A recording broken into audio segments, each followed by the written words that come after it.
നമസ്കാരം. കർക്കിടകത്തിന്റെ കരിമേഘങ്ങൾ ആകാശത്ത് നിറയുമ്പോൾ നമ്മുടെ മനസ്സിലും ഒരു ചെറിയ ആശങ്ക വരാറുണ്ട്. പഞ്ഞ കർക്കിടകം എന്നും കഷ്ടതകളുടെ മാസം എന്നും ഇതിനെ പറയാറുണ്ട്. എന്നാൽ നമ്മുടെ പൂർവികർ ഈ മാസത്തെ നേരിട്ടത് ഭയത്തോടെയല്ല, മറിച്ച് ഭക്തിയോടെയാണ്. രാമായണ പാരായണത്തിലൂടെ മനസ്സിനും ശരീരത്തിനും അവർ പ്രതിരോധം തീർത്തു. എന്നാൽ ഒരു കാര്യം നിങ്ങൾക്കറിയാമോ?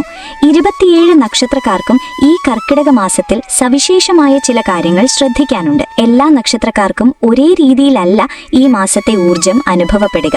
ഉദാഹരണത്തിന്, ചില നക്ഷത്രക്കാർ ഈ മാസം രാമായണത്തിലെ ചില പ്രത്യേക കാണ്ഡങ്ങൾ വായനയ്ക്ക് തിരഞ്ഞെടുക്കുന്നത് കരിയറിലെ തടസ്സങ്ങൾ മാറാൻ സഹായിക്കുമെന്ന് വിശ്വസിക്കപ്പെടുന്നു. മറ്റു ചില നക്ഷത്രക്കാർക്ക് ആരോഗ്യപരമായ സംരക്ഷണമാണ് ആവശ്യം. ഇന്ന് ഈ വീഡിയോയിലൂടെ നമ്മൾ ചർച്ച ചെയ്യുന്നത് 27 നക്ഷത്രക്കാരും തങ്ങളുടെ ജന്മനക്ഷത്രത്തിനനുസരിച്ച് ഈ കർക്കിടകത്തിൽ എന്തൊക്കെ കാര്യങ്ങളാണ് ചെയ്യേണ്ടത് എന്നാണ്. നിങ്ങളുടെ നക്ഷത്രത്തിന് ഏറ്റവും അനുയോജ്യമായ രാമായണ ഭാഗം ഏതാണ്? നമുക്ക് നോക്കാം. ജ്യോതിഷപരമായി സൂര്യൻ കർക്കിടകം രാശിയിലൂടെ സഞ്ചരിക്കുന്ന സമയമാണിത്. പ്രകൃതിയിൽ വലിയ മാറ്റങ്ങൾ സംഭവിക്കുന്ന, പകർച്ചവ്യാധികൾ പടരുന്ന ഈ സമയത്ത് മനുഷ്യന്റെ രോഗപ്രതിരോധ ശേഷിയും മാനസികാവസ്ഥയും കുറയാൻ സാധ്യതയുണ്ട്. ഇതിനെയാണ് നമ്മൾ കർക്കിടക ദോഷം എന്ന് വിളിക്കുന്നത്. ഈ ദോഷങ്ങളെ മറികടക്കാൻ ഭൗതികമായി നമ്മൾ ഔഷധക്കഞ്ഞിയും ആത്മീയമായി രാമായണ പാരായണവും ശീലമാക്കുന്നു. നമ്മുടെ ജന്മനക്ഷത്രങ്ങളുടെ സ്വഭാവം അനുസരിച്ച് ഈ സമയത്ത് നേരിടേണ്ടി വരുന്ന മാനസിക സംഘർഷങ്ങൾ വ്യത്യസ്തമായിരിക്കും. അതുകൊണ്ട് തന്നെ 27 നക്ഷത്രങ്ങളെ 4 ഇനങ്ങളായി തരംതിരിച്ച് ഈ മാസം അവർ ചെയ്യേണ്ട പ്രധാന കാര്യങ്ങൾ എന്തൊക്കെയാണെന്ന് നമുക്ക് മനസ്സിലാക്കാം. ഒന്നാം ഗ്രൂപ്പ്: മേടം, ചിങ്ങം, ധനു രാശികളിലെ നക്ഷത്രങ്ങൾ. ആദ്യമായി അഗ്നിതത്വത്തിലുള്ള രാശികളിലെ നക്ഷത്രക്കാരുടെ കാര്യത്തിലേക്ക് വരാം. പൊതുവെ ഊർജ്ജസ്വലരും എന്നാൽ പെട്ടെന്ന് ദേഷ്യം വരുന്നവരുമാണിവർ. ഈ കർക്കിടക മാസത്തിൽ ഇവരുടെ മനസ്സിൽ അനാവശ്യമായ ആശങ്കകളും അക്ഷമയും ഉണ്ടാകാൻ സാധ്യതയുണ്ട്. ഈ ഗ്രൂപ്പിൽ വരുന്നത് അശ്വതി, ഭരണി, കാർത്തികയുടെ ആദ്യ കാൽഭാഗം, മകം, പൂരം, ഉത്രത്തിന്റെ ആദ്യ കാൽഭാഗം, മൂലം, പൂരാടം, ഉത്രാടത്തിന്റെ ആദ്യ കാൽഭാഗം എന്നീ നക്ഷത്രക്കാരാണ്. നിങ്ങൾ ചെയ്യേണ്ടത് ഈ നക്ഷത്രക്കാർ രാമായണത്തിലെ ബാലകാണ്ഡവും സുന്ദരകാണ്ഡവും കൂടുതൽ ശ്രദ്ധയോടെ പാരായണം ചെയ്യുന്നത് നല്ലതാണ്. വിഘ്നങ്ങൾ മാറാൻ ഗണപതി ഭജനവും ഹനുമത് ഭജനവും നടത്തുക. കർക്കിടകത്തിലെ ശനിയാഴ്ചകളിൽ എള്ളെണ്ണയൊഴിച്ച് ഭദ്രദീപം തെളിക്കുന്നത് മനസ്സിന് ശാന്തി നൽകാൻ സഹായിക്കും. രണ്ടാം ഗ്രൂപ്പ്: ഇടവം, കന്നി, മകരം രാശികളിലെ നക്ഷത്രങ്ങൾ. അടുത്തതായി ഭൂമി തത്വത്തിലുള്ള രാശികളിലെ നക്ഷത്രങ്ങളാണ്. പ്രായോഗിക ബുദ്ധിയുള്ളവരും കുടുംബത്തിന് പ്രാധാന്യം നൽകുന്നവരുമാണിവർ.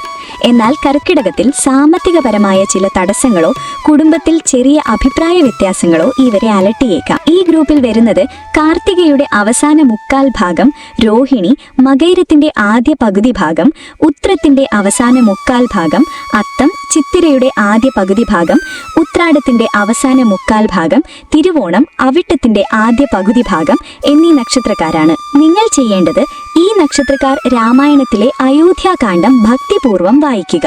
ശ്രീരാമൻ പിതൃവാക്യ പരിപാലനത്തിനായി കാട്ടിലേക്ക് പോകുന്നതും ഭരതന്റെ ഭക്തിയുമൊക്കെ വിവരിക്കുന്ന ഈ ഭാഗം നിങ്ങളുടെ ജീവിതത്തിൽ ക്ഷമയും വിവേകവും നൽകും. കൂടാതെ ഈ നക്ഷത്രക്കാർ വീട്ടിൽ ലക്ഷ്മി ദേവിയെ ഭജിച്ച് ദിവസവും വൈകുന്നേരം നാമം ചൊല്ലുന്നത് ഐശ്വര്യം കൊണ്ടുവരും. മൂന്നാം ഗ്രൂപ്പ്: മിഥുനം, തുലാം, കുംഭം രാശികളിലെ നക്ഷത്രങ്ങൾ. ഇനി വായു തത്വത്തിലുള്ള രാശികളിലേക്ക് നോക്കാം. ചിന്താശേഷിയും ആശയവിനിമയവുമാണ് ഇവരുടെ കരുത്ത്.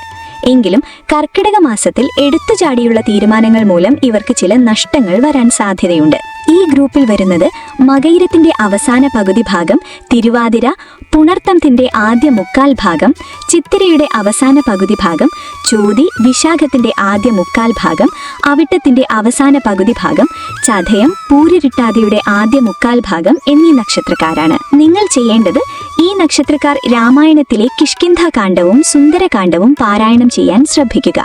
സുഹൃത്തുക്കളുടെ സഹായം ലഭിക്കാനും തടസ്സങ്ങൾ നീങ്ങാനും ഇത് സഹായിക്കും. ശ്രീരാമനും സുഗ്രീവനും തമ്മിലുള്ള സഖ്യവും ഹനുമാന്റെ ലങ്കായാത്രയുമെല്ലാം നിങ്ങൾക്ക് പുതിയ വഴികൾ തുറന്നുതരും. വിഷ്ണു സഹസ്രനാമം ജപിക്കുന്നതും ബുധനാഴ്ചകളിൽ ക്ഷേത്ര ദർശനം നടത്തുന്നതും ഉചിതമാണ്. നാലാം ഗ്രൂപ്പ്: കർക്കിടകം, വൃശ്ചികം, മീനം രാശികളിലെ നക്ഷത്രങ്ങൾ. അവസാനമായി ജലതത്വത്തിലുള്ള രാശികളിലേക്ക് കടക്കാം. അതീവ വൈകാരിക സ്വഭാവമുള്ളവരും പെട്ടെന്ന് മനസ്സ് വിഷമിക്കുന്നവരുമാണിവർ. ആരോഗ്യപരമായ കാര്യങ്ങളിൽ ഇവർ ഈ മാസം കൂടുതൽ ശ്രദ്ധ നൽകേണ്ടതുണ്ട്. ഈ ഗ്രൂപ്പിൽ വരുന്നത് പുണർത്തത്തിന്റെ അവസാന കാൽഭാഗം, പൂയം, ആയില്യം, വിശാഖത്തിന്റെ അവസാന കാൽഭാഗം, അനിഴം, തൃക്കേട്ട, പൂരുരുട്ടാതിയുടെ അവസാന കാൽഭാഗം, ഉത്രട്ടാതി, രേവതി എന്നീ നക്ഷത്രക്കാരാണ്. നിങ്ങൾ ചെയ്യേണ്ടത് ഈ നക്ഷത്രക്കാർ രാമായണത്തിലെ ആരണ്യകാണ്ഡവും യുദ്ധകാണ്ഡവും ഭക്തിപൂർവ്വം വായിക്കുക. ജീവിതത്തിലെ പ്രതിസന്ധികളെയും ആരോഗ്യ പ്രശ്നങ്ങളെയും ധൈര്യമായി നേരിടാൻ ഉള്ള ആത്മബലം ഇതിലൂടെ ലഭിക്കും. ആദിത്യ ഹൃദയ മന്ത്രം ജപിക്കുന്നതും ശിവക്ഷേത്രത്തിൽ ധാര നടത്തുന്നതും ഇവർക്ക് ശാരീരികവും മാനസികവുമായ ഊർജം പ്രദാനം ചെയ്യും. നക്ഷത്രങ്ങൾ ഏതായാലും ഈ മാസം നമ്മൾ പൊതുവായി ചെയ്യേണ്ട ചില കാര്യങ്ങളുണ്ട്. സന്ധ്യാസമയത്ത് വീടും പരിസരവും ശുദ്ധിയാക്കി നിലവിളക്ക് തെളിക്കുക, ഭഗവത് നാമങ്ങൾ ജപിക്കുക, ആവതുപോലെ ഔഷധകന്നി കഴിച്ച് ശരീരം ശുദ്ധീകരിക്കുക എന്നിവയെല്ലാം ഈ മാസത്തെ ദോഷങ്ങൾ അകറ്റാൻ പരമ്പരാഗതമായി നമ്മൾ ചെയ്തു വരുന്ന കാര്യങ്ങളാണ്. അപ്പോൾ നിങ്ങളുടെ നക്ഷത്രത്തിന് അനുയോജ്യമായ രാമായണ ഭാഗവും മറ്റ് ആചാരങ്ങളും എന്തൊക്കെയാണെന്ന് മനസ്സിലായല്ലോ. ഈ കർക്കിടക മാസത്തിൽ വലിയ ആർഭാടങ്ങളല്ല, നമ്മുടെ മനസ്സിലെ ശുദ്ധിയും ഭക്തിയുമാണ് പ്രധാനം. തികഞ്ഞ വിശ്വാസത്തോടെ നമ്മൾ ചെയ്യുന്ന ചെറിയ കാര്യങ്ങൾ പോലും നമുക്ക് വലിയ മാറ്റങ്ങൾ നൽകും. എന്റെ പ്രിയപ്പെട്ട പ്രേക്ഷകരോട് എനിക്ക് ചോദിക്കാനുള്ളത്, നിങ്ങളുടെ ജന്മനക്ഷത്രം ഏതാണ്? നിങ്ങളുടെ നക്ഷത്രത്തിനനുസരിച്ചുള്ള രാമായണ വായനയോ മറ്റു വഴിപാടുകളോ ഈ മാസം നിങ്ങൾ ചെയ്യുന്നുണ്ടോ? നിങ്ങളുടെ നക്ഷത്രം താഴെ കമന്റ് ബോക്സിൽ രേഖപ്പെടുത്തുമല്ലോ. അതോടൊപ്പം നിങ്ങളുടെ സംശയങ്ങളും പങ്കുവയ്ക്കാം. എല്ലാവരുടെയും കമന്റുകൾക്കായി ഞാൻ കാത്തിരിക്കുന്നു. ഈ വിവരങ്ങൾ നിങ്ങളുടെ സുഹൃത്തുക്കൾക്കും കുടുംബാംഗങ്ങൾക്കും ഷെയർ ചെയ്ത് ഈ രാമായണ മാസത്തിൽ അവർക്കും പ്രയോജനപ്പെടുത്തുക. എല്ലാവർക്കും ഭക്തിസാന്ദ്രമായ രോഗഭയമില്ലാത്ത ഒരു രാമായണ മാസം ആശംസിക്കുന്നു. നന്ദി, നമസ്കാരം.